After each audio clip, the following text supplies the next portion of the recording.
Hello વિદ્યાર્થી મિત્રો, એજ્યુકટેકનો ચેનલમાં આપનું સ્વાગત છે। આજે આપણે શીખીશું ધોરણ 8 વિષય હિન્દી પાઠ 6 તૂફાનો કી ઓર, જે બીજા સત્રમાં આવે છે। પાઠ 6 ના સ્વાધ્યાયના પ્રશ્નોના જવાબની અહીં આપણે સમજ મેળવીશું। તો ચાલો શીખીએ પાઠ 6 તૂફાનો કી ઓર। સૌપ્રથમ આપણે અભ્યાસના પ્રશ્નોના જવાબની સમજ મેળવીશું। પ્રશ્ન નંબર 1, શુદ્ધ ઉચ્ચારણ કીજીએ। અહીં કેટલાક શબ્દ આપેલા છે, તેનું શુદ્ધ ઉચ્ચારણ એટલે કે શુદ્ધ ઉચ્ચારથી ફરીવાર બોલવાના છે। શબ્દ વાંચી શકાય: તૂફાન, સિંધુ, યૌવન, હૃદય, અંધડ, મિટ્ટી અને સ્પંદન। આ રીતે આપણે આપેલા શબ્દ વાંચીશું। ત્યારબાદ પ્રશ્ન નંબર 2, તૂફાનો કી ઓર ઇસ કાવ્ય કા સમૂહ ગાન કીજીએ। તૂફાનો કી ઓર કવિતા છે એ તમારે સમૂહમાં તમારા વર્ગખંડમાં તમારા શિક્ષક શ્રી ગવડાવે તે મુજબ ગાવાની છે। प्रश्न नंबर 3, निम्नलिखित प्रश्नों के उत्तर दीजिए। सवाल नंबर 1, तूफानों की ओर घुमा दो, नाविक निज पतवार ऐसा कवि ने क्यों कहा है। जवाब में लखीशु, तूफान कठिनाइयों का प्रतीक है। कठिनाइयों से घबराकर भागना कायरता है। कठिनाइयों का डटकर सामना करने में ही बहादुरी है। जीवन में आने वाली कठिनाइयाँ मनुष्य को बहुत कुछ सिखा देती है। उनसे हमें हमेशा आगे बढ़ने की प्रेरणा मिलती है। इसीलिए कवि ने नाविक से कहा है कि तुम अपनी नाव तूफान की ओर घुमा दो। सवाल नंबर 2, सागर भी तो यह पहचाने में क्या पहचानने की बात की गई है। सागर भी तो यह पहचाने, इस काव्य में मनुष्य के साहस और शक्ति की बात की गई है। कवि कहना चाहते हैं कि ऐसे कोई कठिनाई नहीं है जिसका हम हल मनुष्य के पास न हो। 3, समस्या आने पर हमें क्या करना चाहिए। समस्या आने पर हमें भयभीत नहीं होना चाहिए। शांति और धीरज से समस्या का उचित उपाय खोजना चाहिए। 4, इस अंगड़ में साहस तोलो का अर्थ क्या है। इस अंगड़ में साहस तोलो का अर्थ है कि यह तुम्हारे साहस की परीक्षा का समय है। ऐसे कठिन समय में ही मनुष्य को अपने आप को परखने का मौका मिलता है।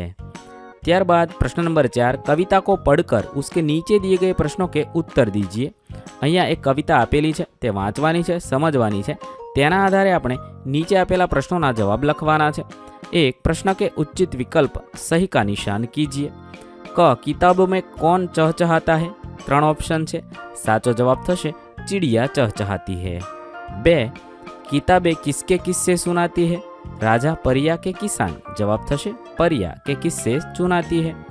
त्यार पछी ग, किताबों में किसके लहलहाने की बात है। तो खेतिया लहलहाने की बात है। त्यारबाद प्रश्न नंबर 2, नीचे दिए गए हुए शब्दों का वाक्य में प्रयोग कीजिए। आपेला शब्दों वाक्य प्रयोग करवानो छे। 1, परिया किस्सा संसार अने भरमार। पहलू छे परिया स्वर्ग में रहती है।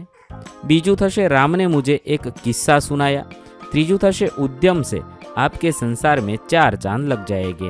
અને 4, मेले में खिलौनों की भरमार थी। આવી રીતે આપણે આપેલા શબ્દોનો વાક્યમાં પ્રયોગ કરીશું। ત્યાર પછી ત્રીજું છે निम्नलिखित प्रश्नों के उत्तर दीजिए। 1, किताबों में क्या क्या है। किताबों में चिड़ियों की चहचहाट, खेतों का लहलहाना, झरनों का गुनगुनाना, परियों के किस्से, रॉकेट के राज, साइंस की आवाज़ और ज्ञान का भंडार है। 2, हमें किताबें क्यों पढ़नी चाहिए। किताबों से हमें तरह तरह की जानकारी मिलती है।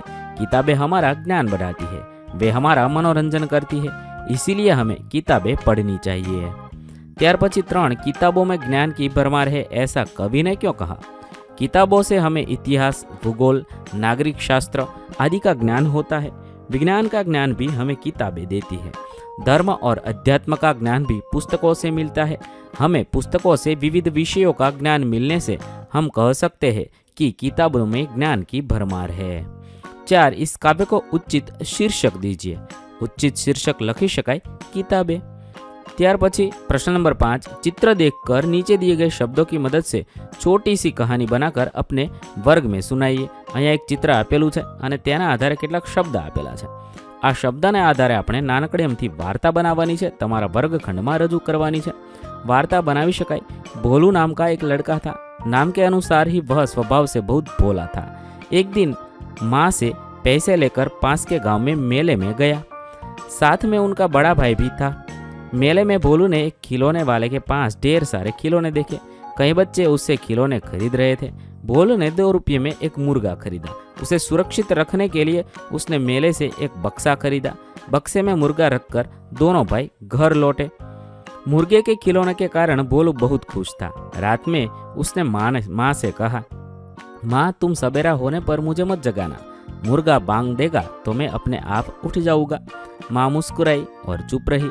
सवेरा हुआ, सूरज भी निकल आया। भोलू बहुत देर से उठा। उसने माँ से पूछा, क्या मुर्गे ने सुबह बांग नहीं दी? माँ बोली, अरे भोलू तू सचमुच बहुत भोला है, भला मिट्टी का मुर्गा कहीं बांग दे सकता है? यह सुनकर भोलू की सारी खुशी छूमंतर हो गई। प्रश्न नंबर 6, आपके गांव में बाढ़ आए तो उस समय आप क्या करेंगे? गांव छोड़कर चले गए या गांव वालों की मदद करेंगे? अपने विचार कारण सहित बताइए।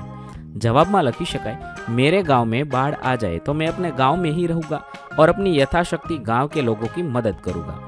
गांव पर आपत्ति आने पर गांव छोड़कर भागना तो कायरता है। आपत्ति के समय अपने गांव वालों की मदद करना हमारा कर्तव्य है। मैं अपने पड़ोसियों और मित्रों के परिवारों की हर तरह से सहायता करूंगा। मैं यथाशक्ति उनकी जरूरतों पूरी करूंगा। उस समय यही मेरा धर्म होगा और मैं साहस पूर्वक इस धर्म का पूरी तरह पालन करूंगा। त्यारबाद प्रश्न नंबर 7, नीचे दिए गए वाक्यों में रेखांकित शब्दों के विशेषण बनाए और उनका वाक्य में प्रयोग कीजिए। 1, उनकी ईमानदारी से सारा नगर परिचित है। तो ईमानदारी तो ईमानदार। वाक्य बनावी शकाय, यह ईमानदार व्यक्ति है।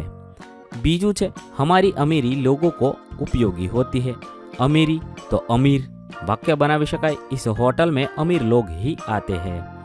3, हिमालय पर्वत की ऊंचाई देखने लायक है। ऊंचाई तो ऊंचा, योग्यता से ही ऊंचा पद मिलता है। 4, लक्ष्मीबाई वीरता पूर्ण लड़ी। वीरता तो वीर। वाक्य बनावी शकाय, शिवाजी वीर पुरुष थे। 5, दूसरों की बुराई करना पाप है। बुराई तो बुरा। वाक्य बनावी शकाय, हमें बुरे लोगों से दूर रहना चाहिए। त्यारबाद प्रश्न नंबर 8, निम्नलिखित कहावतों का वाक्य में प्रयोग कीजिए। 1, उल्टा चोर कोतवाल को डांटे। वाक्य बनावी शकाय, गलती तुम्हारी है और दोष तुम मुझे दे रहे हो। अरे वाह, उल्टा चोर कोतवाल को डांटे। 2, न रहेगा बांस न रहेगी बांसुरी। वाक्य बनावी शकाय, टीवी के कारण तुम लोग पढ़ नहीं सकते, तुम्हारे लिए अच्छा होगा कि टीवी ही निकाल दिया जाए। न रहे बांस न रहे बांसुरी।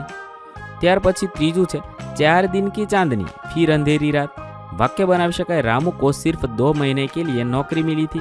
2 महीने होने पर रामू ने कहा, 4 दिन की चांदनी फिर अंधेरी रात। 4, अब पछताए हो तो क्या जब चिड़िया चुग गई खेत। वाक्य बनावी शकाय, राकेश परीक्षा में अनुत्तीर्ण हो गया तो परीक्षा के लिए पर्याप्त परिश्रम न करने पर पछता रहा था। उस समय आलसी बेटे से पिता ने कहा, अब पछताए होत क्या जब चिड़िया चुग गई खेत। ત્યાર પછી હવે આપણે સ્વાધ્યાયના પ્રશ્નોના જવાબની સમજ મેળવીએ। પ્રશ્ન નંબર 1, निम्नलिखित प्रश्नों के उत्तर दीजिए। 1, कवि ने मनुष्य की किस विशेषता की ओर इशारा किया है?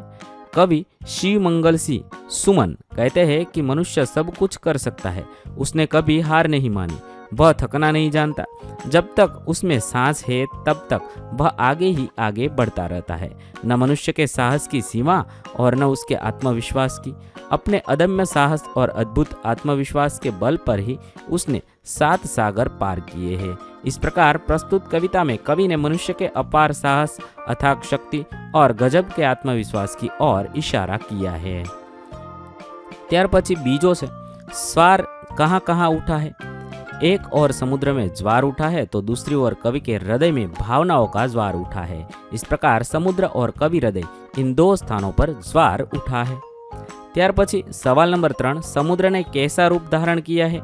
समुद्र में बड़े जोर का तूफान आया है, उसे देखकर ऐसा लगता है जैसे वह जहर उगल रहा हो। समुद्र से लहरें इस प्रकार उठ रही है जैसे वे मांझी की नाव को निगल जाएगी। तूफानी समुद्र ऐसा लग रहा है जैसे उसका सामना कोई नहीं कर सकता। सागर के ज्वार ने बड़ी कठिन परिस्थितियां पैदा कर दी है। तूफानी समुद्र आज अपनी असीम शक्ति दिखाने पर तुला हुआ है। उसकी लहरों ने जैसे मनुष्य को पराजित करने की ठान ली है।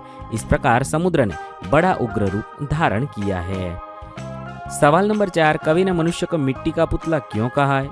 मनुष्य धरती पर जन्म लेता है, वह मिट्टी में खेल खेल कर बड़ा होता है। मिट्टी में उत्पन्न होने वाले पदार्थों से ही मनुष्य का पालन पोषण होता है। मिट्टी उसकी माँ है। मनुष्य के मर जाने पर उसका शरीर मिट्टी में ही मिल जाता है। इस प्रकार मनुष्य अपने जन्म से लेकर मृत्यु तक मिट्टी से जुड़ा रहता है। मिट्टी से मनुष्य की इसी अभिन्नता के कारण कवि ने मनुष्य को मिट्टी का पुतला कहा है। सवाल नंबर 5, माझी का हाथ कब तक नहीं रुकता? समुद्र अगर शक्तिशाली है तो मिट्टी का पुतला माझी भी कम नहीं है। उसमें अद्भुत साहस और अनोखी शक्ति है, इसीलिए वह कभी थकता नहीं है। जब तक उसके शरीर में प्राण है, जब तक उसकी सांसों में चेतना है, तब तक माझी का हाथ रुकने का नाम नहीं लेता। वह संघर्ष करना नहीं छोड़ता। इस प्रकार माझी अपने अंतिम सांस तक कार्य करता है। ત્યાર પછી प्रश्न नंबर 2, कविता का भावार्थ अपने शब्द में लिखिए। तूफानों की ओर कविता में कवि सुमन ने बताया है कि वह संसार सागर है और प्रत्येक मनुष्य अपने जीवन रूपी नाव का नाविक है। संसार में तूफानों, कठिनाइयों की कमी नहीं है। मनुष्य का कर्तव्य है कि वह उन कठिनाइयों में अपना धैर्य न खोए और साहस से उनका सामना करे। कठिनाइयों में ही मनुष्य के साहस, बल और बुद्धि की परीक्षा होती है। इसीलिए वह कठिनाइयों का स्वागत करे और उन पर विजय प्राप्त करे। અહીં આપણા પાઠ 6ના પ્રશ્નોના જવાબ પૂર્ણ થશે। વિદ્યાર્થી મિત્રો, ધોરણ 8ના હિન્દી વિષયના તમામ પાઠના પ્રશ્નોના જવાબના વિડીયો આપણી ચેનલ પર ઉપલબ્ધ છે, જે તમે ધોરણ 8 હિન્દી સ્વાધ્યાય નામના પ્લેલિસ્ટમાંથી મેળવી શકો છો। પ્લેલિસ્ટની લિંક વિડીયોના ડિસ્ક્રિપ્શનમાં આપેલી છે, તથા જો તમારે તેની પીડીએફની જરૂર હોય તો તમે આપણી એપ્લિકેશન પરથી મેળવી શકો છો। એપ્લિકેશનની લિંક પણ વિડીયોના ડિસ્ક્રિપ્શનમાં આપેલી છે।